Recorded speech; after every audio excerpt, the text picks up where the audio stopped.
Good morning. Today we will read block 1 of class 8, that is rational numbers. We have already read this chapter in class 7. Just revise few concepts quickly so that we can move further. What is rational number?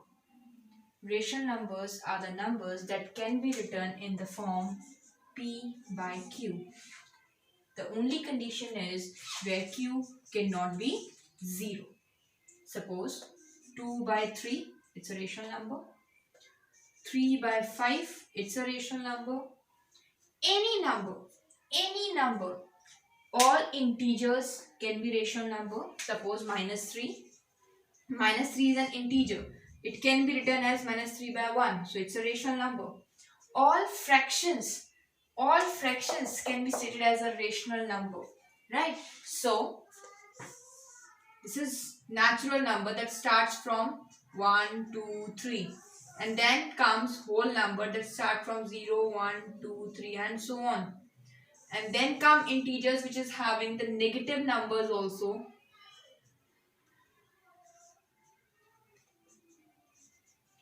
This is integers. And then come the rational numbers which is having all the natural numbers, whole numbers and integers. It's called the rational number. Rational numbers can be positive, rational numbers can be negative also. Right? That we already know. Now, how many types of fractions do we have? Basically, we have three types of fractions. One is proper fraction. One is improper. And then mixed one. Right? Suppose 2 by 4 is a proper fraction. What are the proper fractions? Where numerator is smaller than the denominator. These kinds of marks you can have in your test, right? 2 out of 4 you can score. So this is something proper, right? The proper fractions are the numbers, the fractions where numerator is smaller than the denominator. If we have to represent this proper fraction on a number line, how we are going to do that? Because we know how to represent the integers on the number line, we know how to represent the whole numbers on the number line. Now we'll learn how to represent the proper fraction of the rational numbers on the number line. So focus on the denominator. This is 4 and 2 by 4 is a positive number. So we'll start with 0. 4 is the denominator. We are making 4 equal parts. 1, 2, 3, 4. And fourth part will be written as 1. So 4 equal parts, 1 part, 2, 3 and 4. There should be 4 equal parts and fourth part will be written as 1. 2 by 4. This will be 1 by 4. This will be 2 by 4. 2 out of 4. So 2 by 4 is here and the proper fraction can be written like this. Suppose it will be 3 by 5. Again it's a positive number, or let it be minus 3 by 5. Right? So we'll write the 0 this side. Denominator is 5. We'll make 5 equal parts. 1, 2, 3, 4, 5. We are moving to the left side because we know on a number line negative numbers lie on the left side of 0 and the positive numbers lie on the right side of 0. So minus 3 by 5. 1, 2, 3, 1, 2, 3, 4, 5. This will be written as minus 1 because this time number is negative. So 1 by 5, 2 by 5 and this will be minus 3 by 5. This is how we are going to represent the proper fractions on a number line. What about if the fraction is improper? Suppose 10 by 6. What we will do then? First, we will convert the improper fraction into the mixed fraction. You know how to convert it? 6 1s are 6. We are going to divide this with 6. You know na? 6 1s are 6. So 1 is the quotient, 4 is the remainder and 6 is the divisor. So this is how we are going to convert this into mixed fraction and then we will plot it. 1 whole 4 by 6. This is a mixed fraction or an improper fraction. So that means 1 whole 4 by 6 is greater than 1. It is greater than 1. Again, we have to focus on denominator. How many parts will be there? There will be 6 parts. So 0, 1, 2, 3, 4, 5, 6, 1. Again 6 parts because the number is greater than 1. 1, 2, 3, 4, 5, 6. We'll write 2. Right? 6 parts here, 6 parts here. We are writing the 6 parts over here because number is greater than 1. So 1 whole, till 1 whole we have to count, and then 4 out of 6. 1 by 6, 2 by 6, 3 by 6 and 4 by 6. So this number represents 1 whole 4 by 6. This is how we are going to represent the mixed number or improper numbers on the number line. Now comes how to find a rational number between two numbers. Suppose the number have 5 and 6. We have to find a rational number which lies between 5 and 6. There is no integer, no whole number, no natural number which lies in between. But there are infinite rational numbers which lies between 5 and 6. How to find it? There are two methods. One method is to find the mean. And the second method is without finding mean, the random method, right? First we'll go with the mean. How we'll do that? We have to find the mean. Mean is what? A plus B by 2. That means first rational number added with second rational number and divided by 2. So here the first rational number is 5 and the second rational number is 6. 5 plus 6 divided by 2 is 11 by 2. 11 by 2 lies exactly in between 5 and 6. If we are representing, here it is 5, here it is 6. So 11 by 2 is exactly in between, right? If we have to find more than one rational number between, and with the same method, mean method, what we will do? We will divide these two numbers. Suppose 5 plus 11 by 2 divided by 2. Now this 2 will take LCM. 5 to the 10. 10 plus 11 by 2.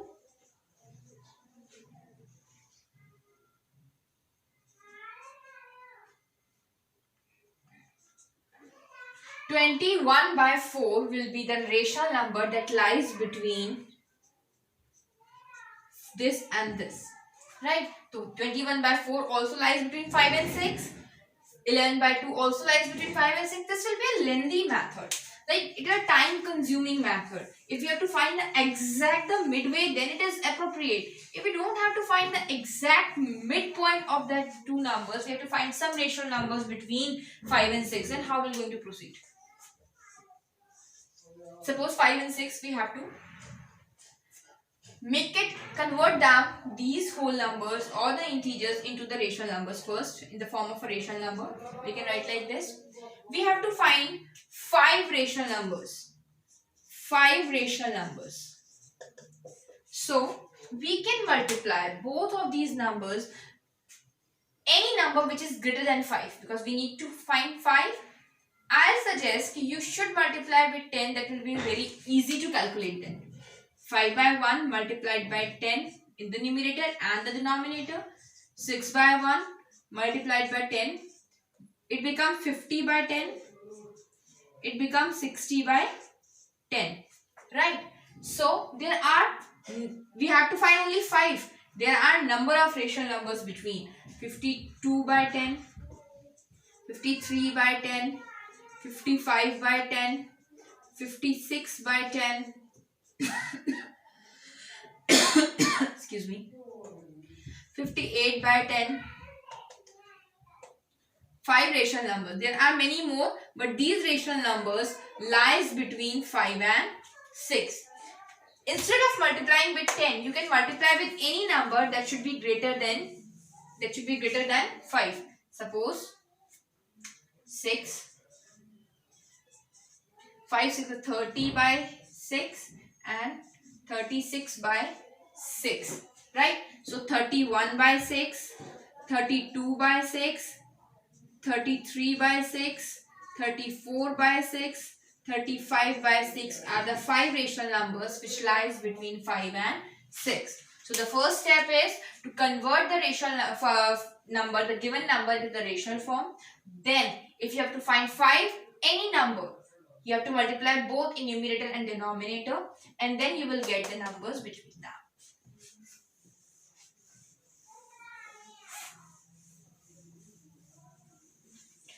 Now comes the property closure and commutative property. What is closure property? Closure property of rational number.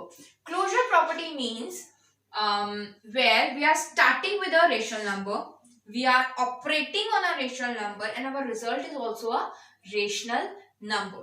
So it should be said that rational number are closed under operations. We have 4 operations: addition, subtraction, multiplication and division. We have 4 operations. We have to check rational numbers are closed for how many of these operations.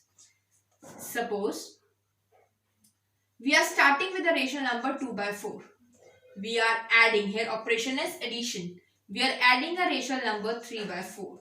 So answer will be 5 by 4 is again a rational number. Started with a rational number, operating on a rational number, and the result is also a rational number. That means rational number are closed under addition. Now check for the subtraction. 2 by 4 minus 3 by 4. Minus 1 by 4 is again a rational number. Although it's a negative rational number, but yes, it's a rational number. Rational numbers can be positive, can be negative. So we have started with a rational number, operating on a rational number, and the result is also a rational number. That means subtraction. For subtraction, rational numbers are closed.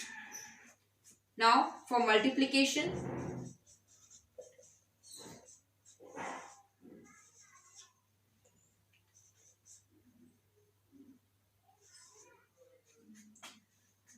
Now 2 by 4 is a rational number. Operation here is multiplication. 3 by 4 is again a rational number, and whatever we get is a rational number. So that's why multiplication is also closed under, rational numbers are also closed under multiplication. Now for division.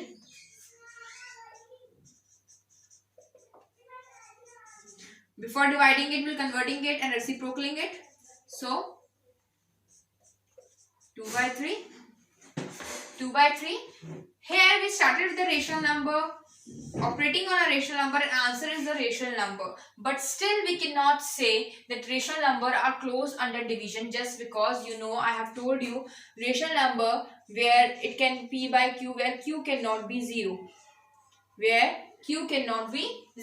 So in any case, if we'll divide a number with 0, so denominator becomes 0. This is not defined. So this is not possible. Rational numbers are not closed under division because there is one condition that q cannot be 0. So rational number are closed under addition, rational number are closed under subtraction, rational number are closed under multiplication, but not under division. Now comes the property, commutative property. What is commutative property? Commutative property where order doesn't matter. Whether we are writing a plus b or writing b plus a, answer remains the same. So we have to check for addition, we have to check for subtraction, we have to check for division, we have to check for multiplication also. Right? Commutative where order doesn't matter, whether you're writing a first or you're writing b first, answer or result will be the same. Suppose again 2 by 4, 3 by 4. 3 by 4, 2 by 4. Here 5 by 4, here also 5 by 4. Answer is same. That means commutative. Rational numbers are commutative under addition. Rational numbers are commutative under addition. See, we already know a minus b is not equals to b minus a, as order in the subtraction didn't give us the same result. So it cannot be commutative under subtraction. Similarly for the division, A divide B and B divide A gives us the different results. So it will not be commutative under division also. Let's check for the multiplication. A multiply B should be equals to B multiply A. 2 by 4 multiply 3 by 4. 3 by 4 multiply 2 by 4. 3 2s are 6. 4 4s are 16. 3 2s are 6. 4 4s are 16. So the answer is same in both the cases. So commutative, rational numbers are commutative for the just two operations, that is addition and multiplication, not for subtraction and division. Now, rational numbers can be converted into decimals. Rational numbers can be converted into decimal. How to convert a rational number into decimal? Simply dividing it.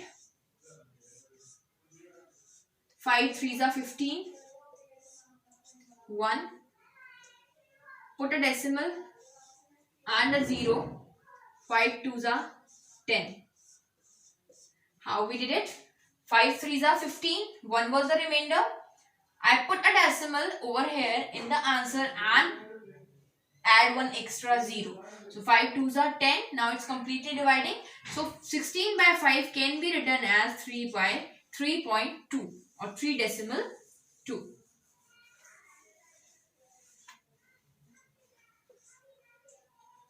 Right. Now here comes how to convert the decimals into the rational number. Before that, I will tell you what is periodicity or the types of decimals. Moreover, there are terminating decimal. Terminating decimals are the decimals which used to end. Suppose like 3.2, we have a finite value for that. Suppose 3.2, 2.85, 3.456. This decimal is terminating at a point. Doesn't matter after 5 digit, after 6 digit, after 1 digit, after 2 digit, that doesn't matter. But at least it is terminating after a point. Right? Here comes non-terminating decimals. Like 3.146354. It's going on like this. They are not terminating. Right? The third type is non-terminating but repeating. Non-terminating but repeating. Like for example, we can say 2.366666 and so on. That means 2.36. It can be represented as, this is non-terminating but repeating. It will not going to terminate, but it is repeating after this. Every digit after this is 66666. How can we represent it? We can write it like this. So the periodicity of this number, periodicity means period is called that digit which is repeating, and periodicity is how many digits are repeating. So here period is 6, but the only one digit is there which is repeating, so periodicity is 1. So how to convert these decimals, either terminating or non-terminating, into rational numbers? Suppose take 1.2. We have to convert this rational decimal into a rational number. We can remove the decimal and write 10. 2 6 are 12. 2 5 are 10. 6 by 5 is the rational number. Right? 2.5 suppose. 2.5 multiplied by 10 divided by 10, the same thing. Right? 25 divided by 10. 5 5 25. 5 to the 10. 5 by 2. Right? This is the way we can convert the decimals into the rational number which are terminating. What about non-terminating? If the number is 0.777777 dash dash dash. So the periodicity of this number is 1 because only one digit is repeating over here. Can we write it like this? 0.7 bar. Let it be x. Let it be x. X equals to 0.7 bar. Now the periodicity is 1, so we will going to multiply both the side with 10, because there is periodicity is 1. If the periodicity is 2, we will be multiplying with 2 zeros, that will be 100. But here periodicity is 1, so 10 multiplied by 0.7 bar. Here 10x, here 7.77777, like this, right? This is our x. This is our x. This is equation 1. This is equation 2. Now subtract equation 1 from equation 2. 10x or x, 10x का value is 7.7777, 0.7777, so on. This will be 9x, this will be 7. X का value is 7 by 9. X का value is 7 by 9. So this my 0.7 bar can be represented as 7 by 9. So this is all for today. Thank you. Have a nice day.